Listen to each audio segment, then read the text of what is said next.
Halo semua, jumpa lagi di channel Kovintal bersama saya Didi Hermawan. Pada kali ini saya akan menjelaskan mengenai tutorial ERP Dynamic GP, yaitu adalah untuk modul Purchase Order Processing.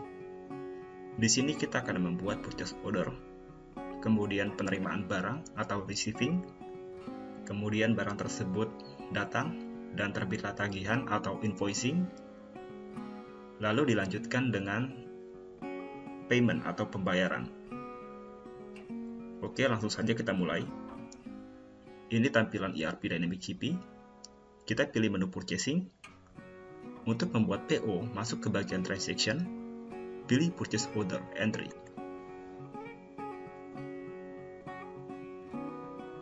Oke, untuk tipe biasa kita pilih yang standar, kemudian klik PO number-nya.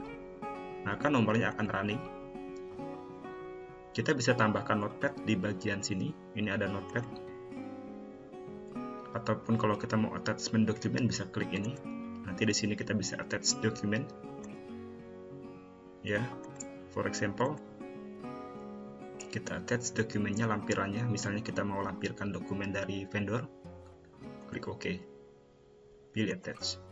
Nah, nanti akan ada simbol seperti ini. Buyer ID ini biasanya adalah user yang request. Contoh user yang request adalah saya sendiri. Date ini adalah tanggal PO-nya dibuat. Kemudian kalau kita tap akan pindah ke field berikutnya, vendor ID. Vendor ID ini adalah supplier di mana kita beli barang. Oke, kita pilih vendor ID-nya. Contoh advance. Di samping vendor ID ini terdapat expansion button yang seperti tanda panah. Kalau kita klik akan ada informasi tambahan. Oke, tambahannya adalah berupa Purchase Address ID. Purchase Address ID ini adalah alamat daripada vendornya, kita beli barangnya. Kemudian ada juga Bill to Address ID. Tagihan ini akan diterbitkan dengan alamat, ini adalah alamat company kitanya. Jadi nanti begitu vendor nagih, maka kita akan informasikan bahwa alamatnya akan ditagih ke alamat ini. Ship to Address ID adalah alamat pengiriman. Ya, jadi kita minta kepada vendor supaya alamatnya nanti akan dikirim ke alamat ini. Ini bisa di lookup. Misalnya kita tidak mau alamat ini, kita bisa pilih alamat lainnya. Kemudian ada shipping method. Shipping method ini adalah metode pengiriman. Ya, kita bisa pilih metode pengirimannya maunya seperti apa. Jadi ini adalah agreement kita kepada vendor. Contoh kita pakai dropship, barangnya di dropship. Dan juga ada informasi payment term. Payment term ini adalah termin atas pembayarannya. Ya, agreement untuk pembayaran. Misalnya net 30 berarti 30 hari setelah invoicing. Oke, kemudian klik OK. Nah, kemudian ada currency ID. Currency ID ini kita bisa multiple currency ya. Jadi bisa mata uang dalam negeri ataupun mata uang luar negeri. Exchange. Kalau mata uang asing, maka di sini juga ada tanda panah. Kita bisa isi informasi untuk exchange rate. Masuk ke bagian item. Di sini kita kenal dengan nama bagian line scroll, yang mana informasinya berupa item, satuan, dan total. Kita pilih contoh barang yang mau dibeli. Misalnya kita mau beli barang, contohnya adalah barang ini. Di sini bisa menggunakan pencarian ya. Kalau kita mau cari berdasarkan item, maka cari berdasarkan item. Contoh ini. Oke, tapi kalau kita mau cari berdasarkan deskripsi barang, maka cari berdasarkan deskripsi barang. Jadi sorot dulu deskripsinya. Kemudian cari barangnya. Misalnya saya mau cari yang barang wooden, pucar, arm. Oke, maka dia pencariannya akan berdasarkan description. Oke, kemudian ada satuan. Satuan di sini juga bisa multiple satuan. Jadi kita bisa assign item ini satuannya ada apa aja dan kita bisa gunakan dalam pembelian. Contoh saya beli barang ini dalam satuan cash, di mana satu cash berisi 10 each. Ada quantity order di input quantity ordernya dan harganya di unit cost. Oke, masuk ke bagian set ID. Set ID ini digunakan nantinya pada saat penerimaan barang, nanti barangnya akan datang ke set ini. Jadi pada saat PO dibuat, kita sudah identifikasi bahwa barang tersebut akan tiba di lokasi set ini. Klik select. Kemudian ada totalnya di sini. Extended cost adalah quantity order dikali dengan unit cost. Dapatlah nilai extended cost. Untuk barang kedua, kita tinggal tap lagi saja, masuk di line scroll kedua. Perhatikan di sini ini ada line scroll pertama dan line scroll kedua. Kita pilih barang yang kedua di line scroll keduanya. Contoh saya mau beli barang ini HD20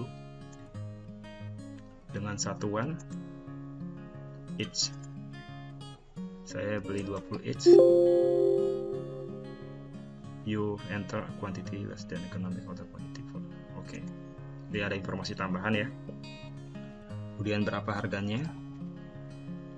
Kemudian pilih lokasinya. Oke.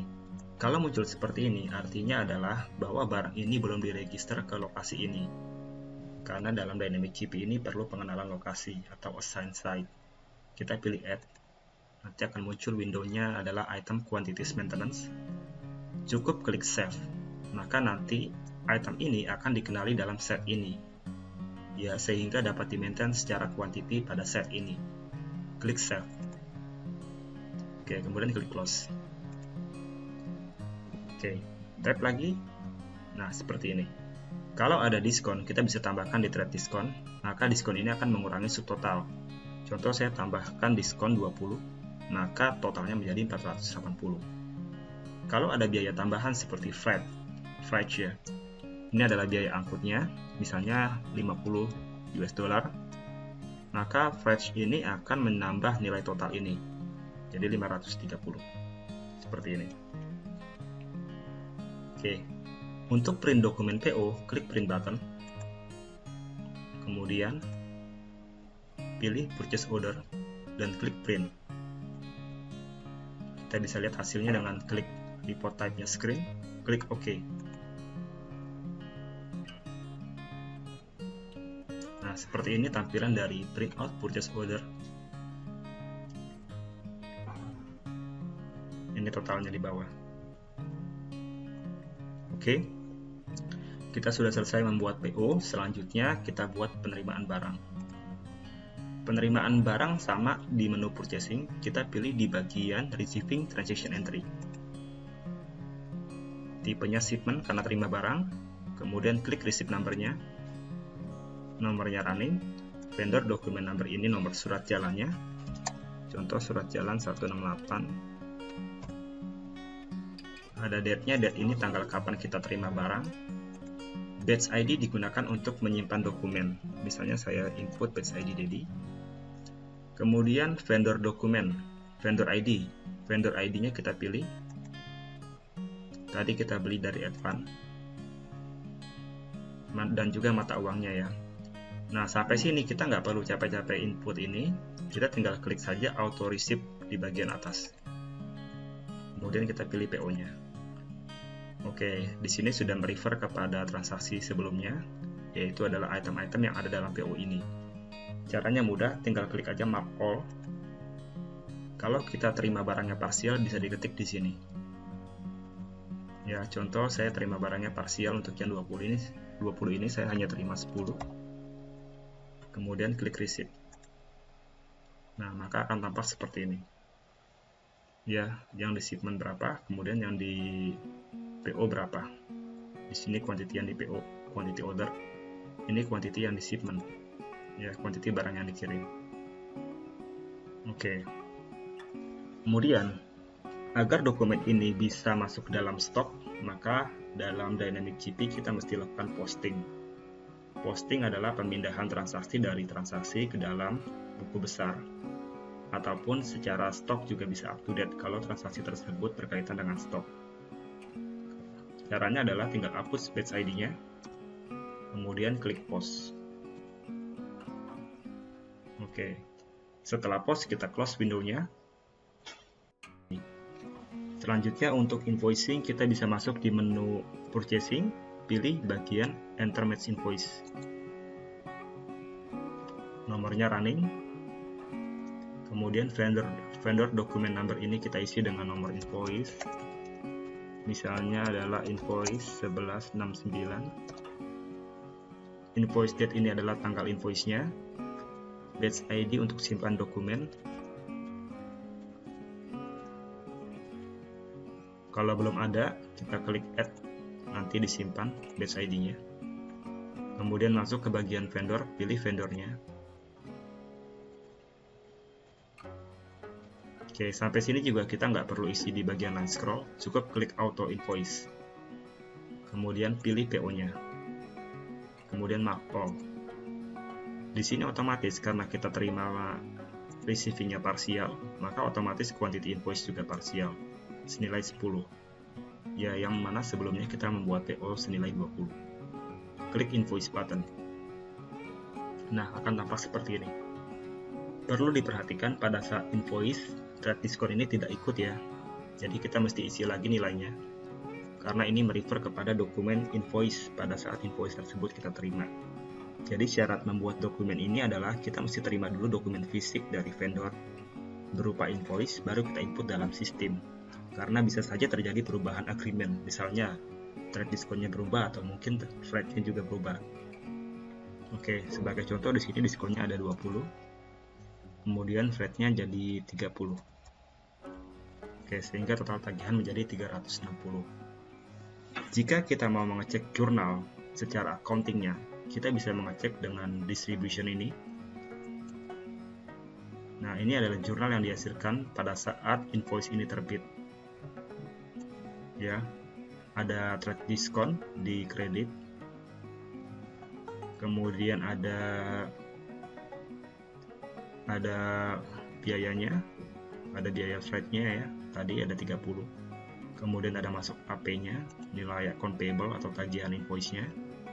Dan juga akun perantara untuk menyesuaikan dengan receiving-nya.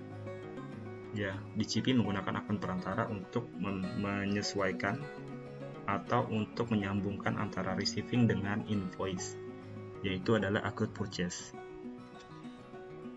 Oke. Kemudian jika sudah oke, kita bisa, seandainya kita mau print dokumen ini, klik print button. Kemudian klik screen.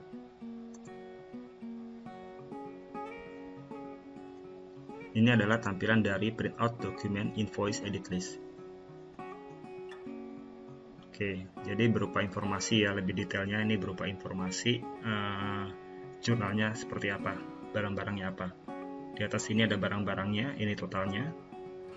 Total dari informasi barangnya, sedangkan di bawah sini adalah informasi lebih ke arah jurnalnya. Oke. Nah, jika kita ingin posting, kita panggil saja dokumennya. Kemudian hapus batch ID-nya. Klik post. Oke. Maka sudah diposting.